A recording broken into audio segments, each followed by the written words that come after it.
Good afternoon, everyone, and welcome to Vertical Engagement series that will be dealing with 3 fantastic thesis presentations from last year. Now, a few months ago, Megan Varu, a former Somina president, approached me to see if I would be keen to say a word or two in regards to research in architecture.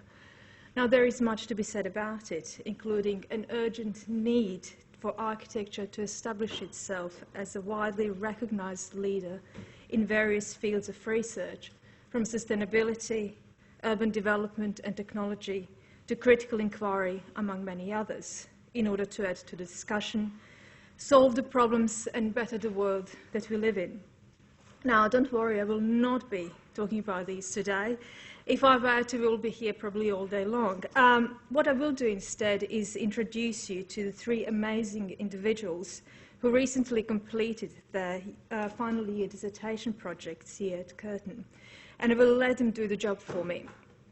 So the 3 students we will have opportunity to listen to today are Christopher Mewburn, Rhys Curry, and Ian Bicknell.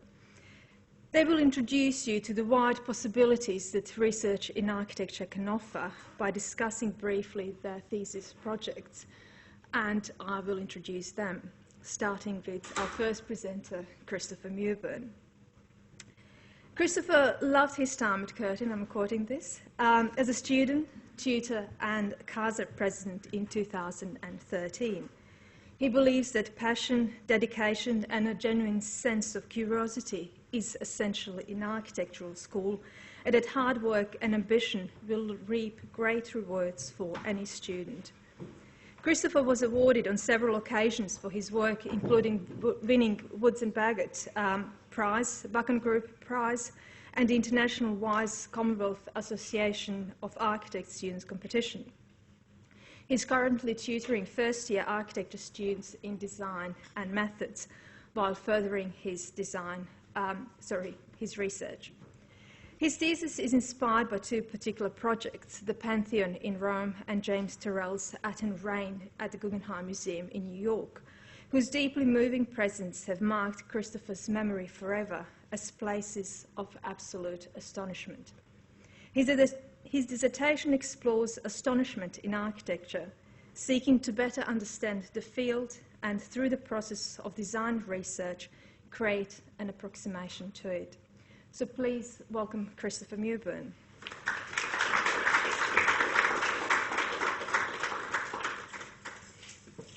Thanks very much, Tanya. That's very loud, is it? Okay. All right, so can everybody hear me? Should I turn the microphone down a bit, or is it okay? As is. Okay, cool. So I've given this presentation a couple of times before, and it usually is somewhere between 15 minutes and an hour. So today I'm going to try and keep it to 20, but you'll forgive me if I skip a few slides and run over a few things. Is that okay with everyone? Awesome, let's get started. So, go away, little mouse. Does anyone know how to get rid of that? That'll go away. Okay. So, it says good morning everyone, but I think this is an old speech. So, good afternoon everyone. The title of this dissertation is Astonishment in Architecture, Interrogating the Ineffable, the Sublime and the Cosmos through Immersive Technology. And I'm Christopher Mewburn. The grounding in this dissertation begins with 2 extraordinary experiences in architecture, the Pantheon in Rome and James Turrell's Aten Reign at the Guggenheim. Words cannot describe what was felt in these spaces. Both inspired silent, breathtaking awe, and both were truly astonishing. Edmund Burke claimed that astonishment is the absolute height of human emotion.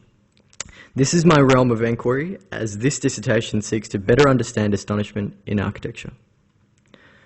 So we start with the philosophical grounding. How do I get rid of you? Go away. Yes.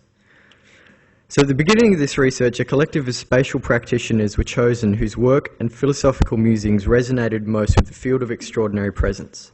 A photo book was created for Louis Kahn, Peter Zumthor, Le Corbusier, Santiago Calatrava, and James Turrell, studying their influences, their writings, and their greatest works. Each practitioner coined their own term for this grand presence in architecture. For Kahn, it was the unmeasurable. For Zumthor, atmosphere. Oh, sorry, gone ahead. For Zumthor, atmosphere. For Corbusier, the ineffable. For Turrell, the material immaterial. And for Johanni Plasma, the sacred. The experience of this grand sensation in architecture is truly inexplicable and cannot be put into words. As this most resonates with Le Corbusier's term, the ineffable, this term is used for the realm of the extraordinary architecture throughout this dissertation. Analysis of the study practitioners reveals common threads to extraordinary presence. These are elicited as tangible parameters of the ineffable: light, order, and material. Further analysis of the books identifies three modes of experience in great space. Looking up, which both the Pantheon and Aten categorize within, is an experience of looking up to the ceiling, to the heavens, or the cosmos. Looking in, a closed-off, sensual experience carving mesmerizing connection between human and architecture, for example, Peter Zumthor's Thermivals, and looking out, which connects an inhabitant to the infinite horizon, framing the boundless cosmos beyond, for example, Kahn's Salk Institute and Corbusier's La Tourette cells. Looking up was further explored in a research trip to Canberra when I went to visit James Turrell's Sky Space there, and there were some more works done, but I'll have to skip over those for time. So, photo books and my own personal influences were then made questioning where extraordinary presence is evident in my own experience. Architecture and nature resonated most deeply with me. Both architecture and nature then ground in philosophy. Architecture, the ineffable, as discussed before, and nature, the sublime. These philosophies ground the experience most impactful to me. Further dissection of these philosophies brings me to a line of inquiry in the realm of astonishment in architecture. So Edmund Burke in 1757 claims that the emotional reaction to the sublime is astonishment and that it peaks in nature. When, therefore, does unnatural space like the Pantheon or Aten reign become astonishing? In nature, Immanuel Kant proposes that the sublime is caused by an encounter with extremity, things of great measure or beyond our comprehension. And Johanni Palaima suggests that nature is evocative to us because it is inexplicably beyond our measure, and that sensation ultimately connects our mind to the creator, or the idea of God, or some higher power. If then we combine these thoughts, astonishment, the emotional reaction to the sublime, through the experience of natural phenomena, is caused by the inexplicable origin and creation that brings upon the sensation a higher power. Or in short, astonishment is the emotional reaction to the sensation of God and is found in the presence of things whose creation or physical parameters are beyond our measure. So when does it happen in unnatural space then? This dissertation argues that it is in exactly the same way. Astonishment is your emotional reaction to the sensation of God and is found in the presence of things whose creation or physical parameters are beyond our measure. This resonates with the experience of the Pantheon and Aten as both exude an inexplicable presence, at Oculus looking up to infinity, and through their looking up mode of experience draw focus up to the heavens and the cosmos, and both suffused a profanely sacred aura. The tangible parameters of the ineffable were elicited as light, order, and material, while Edmund Burke suggests that terror, infinity, vastness, obscurity, magnificence, light, and colour are the tangibles of the sublime. If we then look at Palaima, the sacred experience of great architecture, which is proposed to underpin astonishment, may arise from an exceptional sense of place, purity of form, intense materiality or colour, or transcendent illumination. These are Palaisma's tangibles for the sacred aura in architecture, and they correspond directly to the tangibles light, order, and material of the ineffable, and the infinity and obscurity of the sublime. It is therefore at the intersection of the ineffable and sublime that the sacred presence may arise, and at this very point that astonishment in architecture may occur. Interrogating this intersection, the tangible parameters of the ineffable and sublime will therefore bring a closer understanding of architectural astonishment. So this is where it gets interesting. We start to look at these 5 elicited tangibles of the ineffable and sublime, light, order, and material, infinity, and obscurity. So before we move into the interrogations and how it works, I expand on my position on astonishment. Achieving astonishment is not the aim for this dissertation, and it is not expected that the theoretical logic of this research will become a ruling formula. A method will be designed, however, that interrogates the elicited tangibles whilst combining an architecture that approaches the extraordinary, and in turn will deepen my understanding of astonishment. So this is a summarised version of the design brief. Interrogate the elicited tangibles through the design of a mixed-use tower in New York. New York is chosen for its connection to me, plus other references back to astonishment. So the design prioritises 3 modes of experience: looking up as a foyer at the ground, looking in as a pool at the centre, and looking out as a meeting place for 50 people at the tower peak. It's important to note that the facades, the residential and the offices are all just massing studies only. So the methodology for the design consists of 5 components that I'll briefly discuss. First, we identify the sensation or the atmosphere desired within one of the 3 modes of experience. Then we interrogate the elicited tangibles of astonishment by constructing some sort of spatial composition. Then we experience this composition immersively at the dome in the hive, which is around the corner. I'll show you in a second. Then we record the compositions and observations and reflections in a digital manuscript app that I designed. And then we repeat this process time and time again until we feel like it's starting to get somewhere architecturally. And then finally, once we have a set of findings or rules, we compose a final design film of the New York Tower that shows the experience of the space, further dissects the elicited tangibles, and demonstrates the collected body of knowledge in the field of architectural astonishment. So to illustrate the design process of the key moments, I'll give a demonstration, or I did give a demonstration of what was happening. So essentially, because we can't go through the dome today in the hive, because it was occupied, the next 2 images just show you what was going on. So essentially the process would be that I would design an architecture, and then using this 180 hemispherical dome, I was able to stand inside the spaces that I'd designed and look around in full experience of the space. So another image of that is here. I allow myself to stand inside the architecture that I design sort of in real time, make decisions and reflections on what is happening based on the elicited tangibles and the philosophy I studied, and then that informs the next piece of architecture that I design. So it's an iterative process that slowly builds upon itself.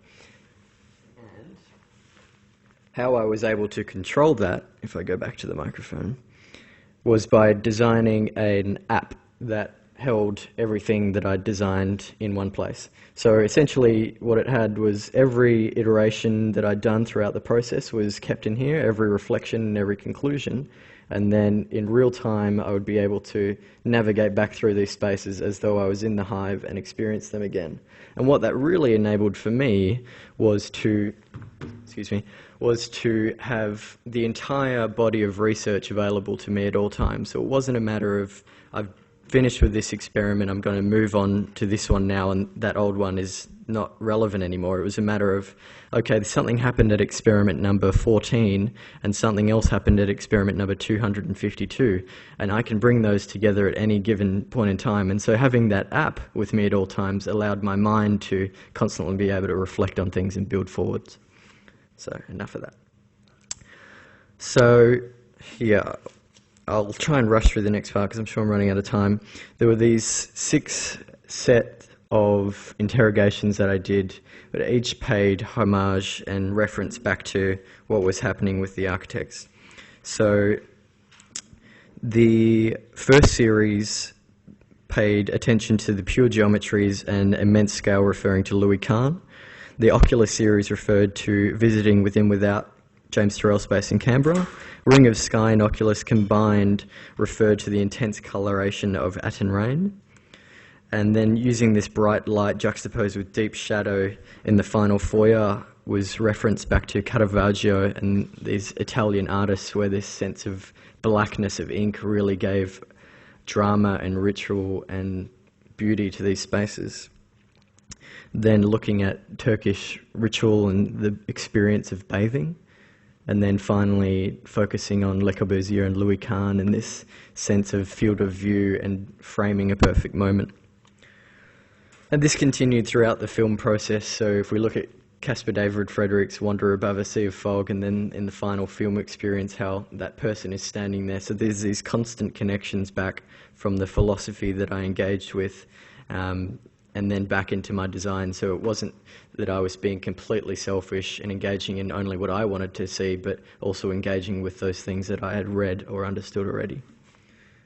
So the final film conveys the design of the New York Tower in a way that gives the viewer a glimpse into the iterative process of composing the foyer, pool and meeting space for 50 people while also forming an experience.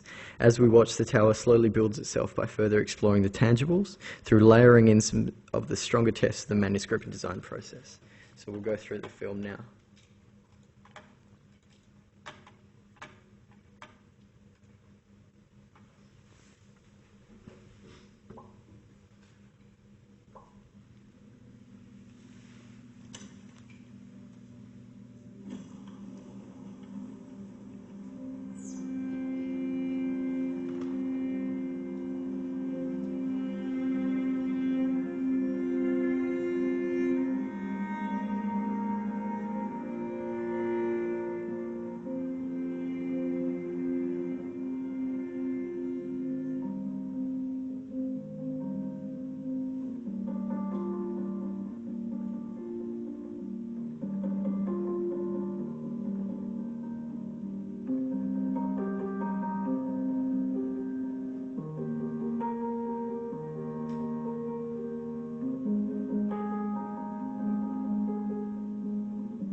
skip the credits if you don't mind.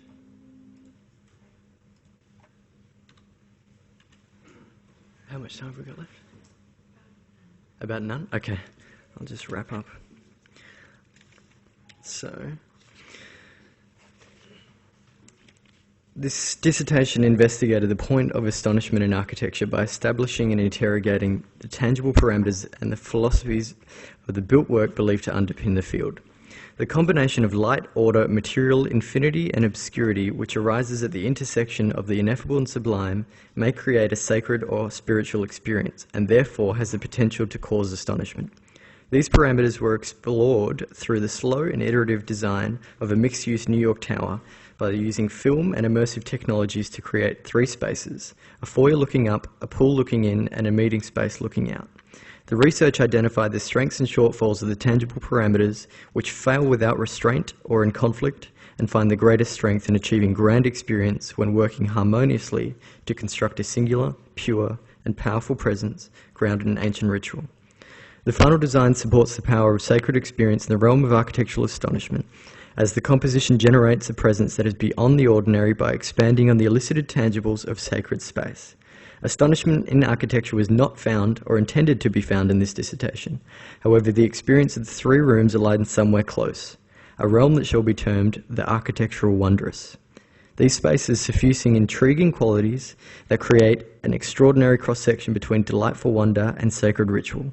While astonishment in architecture was not established, this body of work affirms that there is great presence in architecture where sacred connection is explored through the intersection of the tangible parameters of the ineffable and the sublime. This is a rich territory for discovery, and astonishment in architecture may yet be found here. Thank you.